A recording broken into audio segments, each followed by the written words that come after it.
Father-child relationship with God. BD number 6800. April 7, 1957. You enter into the right relationship with me when you see your Father in me and not merely your God and Creator of eternity. For I want you to become children who entrust themselves to their Father with love. I don't just want to be feared and revered but be wholeheartedly loved, so as to be able to delight you with my infinite love. I want to achieve a true father-child relationship, because this is supported by love for me. When I created you, I was only able to externalize you as created beings, even though I furnished you with all gifts to the highest extent.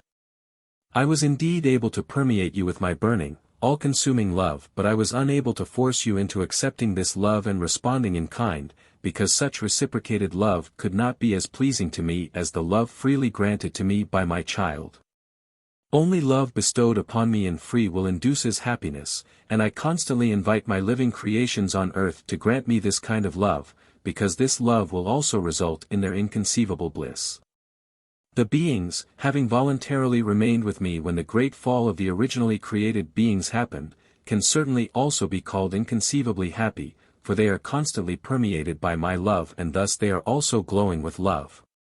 Nevertheless, the degree of love and bliss between them and my true children differs, but the former can still attain this degree if they likewise voluntarily travel the path which allows them to attain the childship to God as well, the path across earth for the purpose of a mission.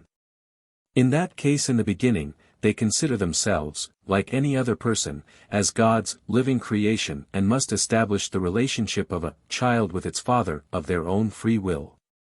However, every person is capable of doing so. Every person need only hand himself over to the power he can acknowledge as God and Creator, if he is of good will. As a result of the human being's devotion to this power, the Father will take hold of his child and draw it to himself. Then the child will lose all shyness, all fear of him, then it will trustingly come to me and start to love me with the love of a child which feels a close bond with its father but which also submits itself to him with profound humility, which does not want to sadden him but also desire his love, otherwise it is not happy. Then all its thoughts and intentions will be inclined towards me and the hitherto existing separation will be revoked, then my living creation will have become my child and the goal I set myself when I created it will have been achieved. And the goal you were given for your life on earth is to establish this true father-child relationship with me. As long as I am merely your God and Creator, whom you certainly revere and fear, you will still be very distant from me, for then you will still lack the right kind of love which urges you towards me and also recognizes the Father in me. My illumination of love cannot as yet affect you to the extent that it kindles your love and thus love will strive towards love. The love of a child for the Father is a different love than you feel for your God and Creator. True love always seeks unification, and the union with me will always ever be one of the child with its father, because I am, after all, your Father from whose love you emerged. And once you have established the correct relationship you will also know how close I am to you and how much I participate in my child's every experience, even the smallest.